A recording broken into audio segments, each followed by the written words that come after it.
जीवन में कौन सा मोड़ आता है, कौन सी गली आ जाती है, कौन सा समय ऐसा आ जाता है जहां दो भाई आपस में साथ नहीं रह सकते हैं।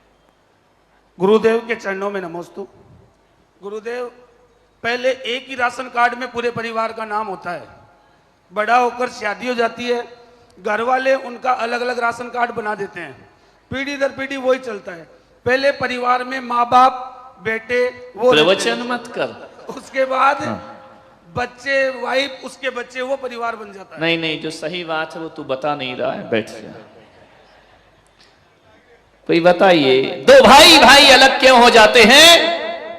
ऐसा नहीं है कि उनका कहा सुनी नहीं होती थी पहले, ऐसा नहीं है कि एक दूसरे की बातें नहीं काटते थे, सब कुछ करते थे, फिर भी एक छत के नीचे रहते थे।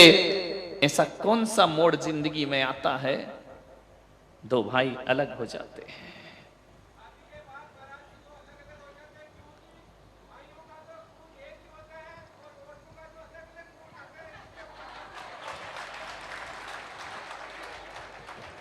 एक शेर ने दिलेरी की है, बाकी तो ये सब मिमिया रहे हैं। ध्यान रखना, ये घर जाके फिर क्लास लगेगी। एक तो जिंदा शेर खड़ा हुआ, ध्यान रखना। कोई बात नहीं, मेरी सभा में शेर बन जाओ, नहीं तो हालात तो ऐसे। एक आदमी को मैंने देखा, क्यों रे तू ऑफिस में बड़ा शेर बना घूमता है, दुकान में बड़ा शेर बना घूमता है, घर में जाके तुझे क्या हो जाता है? बोले महाराज, शेर तो मैं घर में भी रहता हूं, लेकिन घर में जाता हूं तो दुर्गा जी ऊपर बैठ जाती है, इसलिए मैं भीगी बिल्ली हो जाया करता हूं। एक शेर मिला, ध्यान रखना मान्यवर। और आनंद तो इस बात का है कि जिसके लिए बोल रहा है वही तालियां बजा रही है। क्या बात, ध्यान रखना। दो खून एक रहते हैं, एक खून एक ही घर में पैदा होने वाले एक साथ रहा करते हैं। मान्यवर, ना जाने जिंदगी में ऐसा कौन सा खून आ जाता है जो एक खून को दो करने का प्रयास करता है। ध्यान रखिए, एक खून आ जाता है दूसरे घर का, ध्यान रखना, वो आके एक घर के खून को बांट दिया करते हैं। मुझे क्षमा करें, बात सच है, गलत नहीं है, छोटी है लेकिन सच है।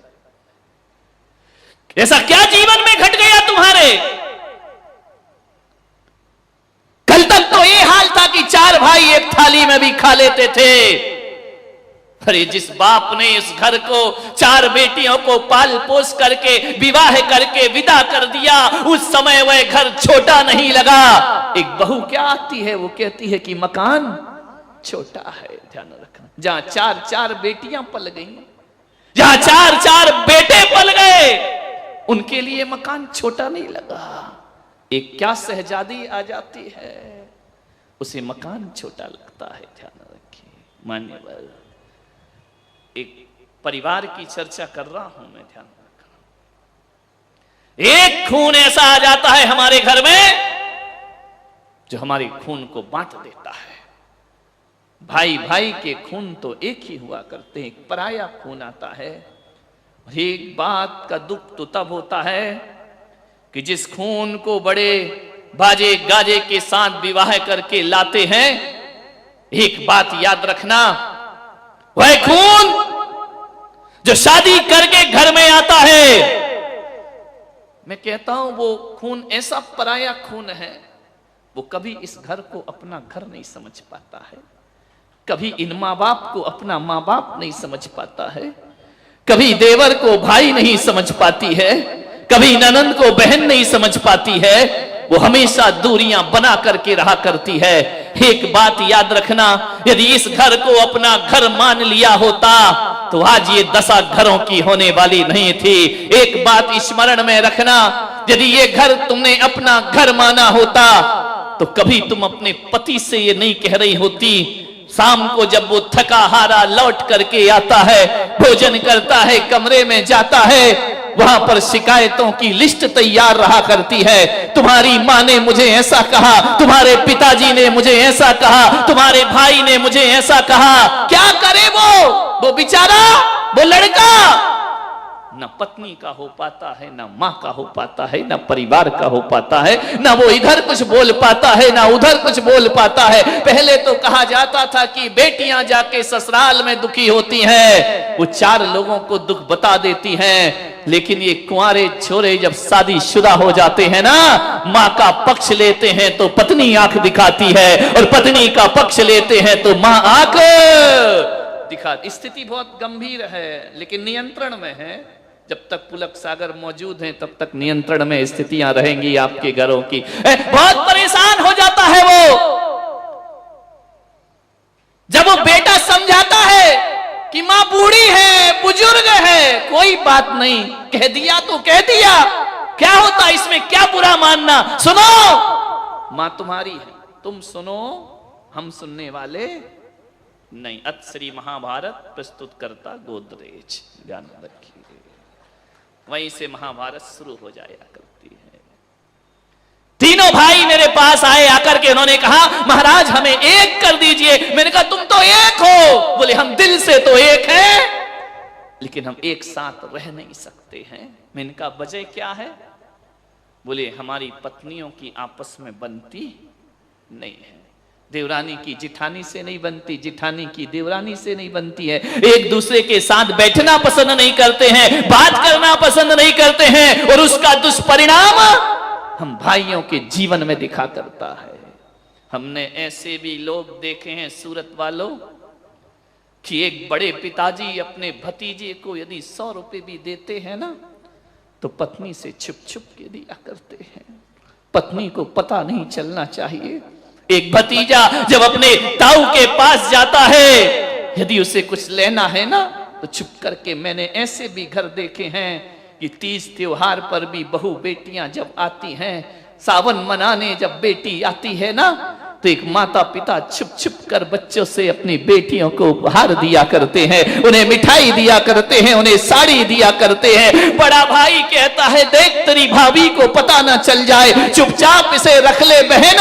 ऐसे भी माहौल बन गए हमारे घरों में कि हमें छुप छुप कर व्यवहार निभाना पड़ते हैं, छुप छुप कर मिलना पड़ता है। उन तीनों भाइयों ने कहा कि आज हम आपके चरणों में आए हैं महाराज, हम छिप छिप कर तीनों आए हैं।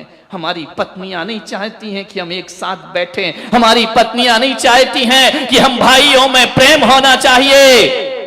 पहले तो वो समय था कि बड़ा भाई कुछ बोल दे तो छोटा भाई चुप हो जाता था, और आज महाराज जब मैं चुप होता हूं ना, तो मेरी पत्नी मुझसे कहती है कि अब नहीं बोलोगे बुद्धू राम तो कब बोलोगे, जिंदगी ऐसे ही गुजार दोगे, अपने बारे में कुछ नहीं सोचना है, सब भाइयों का करते रहोगे, इतने उलाहने मिलते हैं।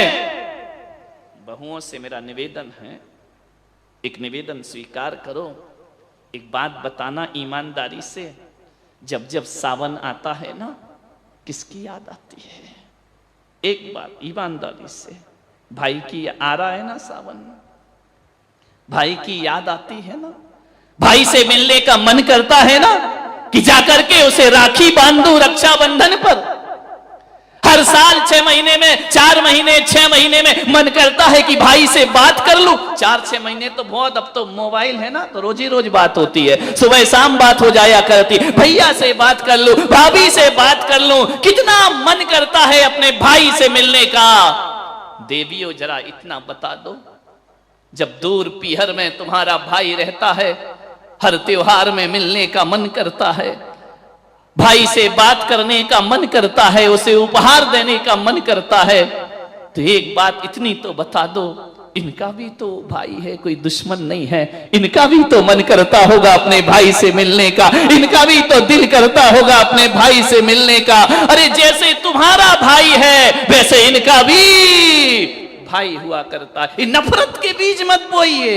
किसी घर को स्वर्ग बनाना है, मंदिर बनाना है, एक बात रखना, जो घरों का बंटवारा करती है वो बहू होती है, और जो घरों को एक करती है वो बहू रानी हुआ करती है। उसे गृह लक्ष्मी कह करके बुलाया जाता। ये इल्जाम तुम्हारे सिर पर आ रहा है कि पत्नियों ने आकर 2 भाइयों को जुदा कर दिया। कभी अपने मकान की दीवारों पे कान लगा के सुनना, उन दीवारों से आवाज आती है वो दीवारें आपस में बात करती हैं कि हम चार दीवारों ने एक छत को बांध रखा है, हम चार दीवारों ने एक घर को जोड़ के रखा है, हम खड़े रहते हैं, बनाने वाला बिखर जाता है। याद रखिए, एक ईंट से जब ईंट जुड़ती है ना तो मजबूत दीवार खड़ी होती है। ईंट को ईंट से जोड़ना पड़ता है, तब मजबूत मकान बना करता है।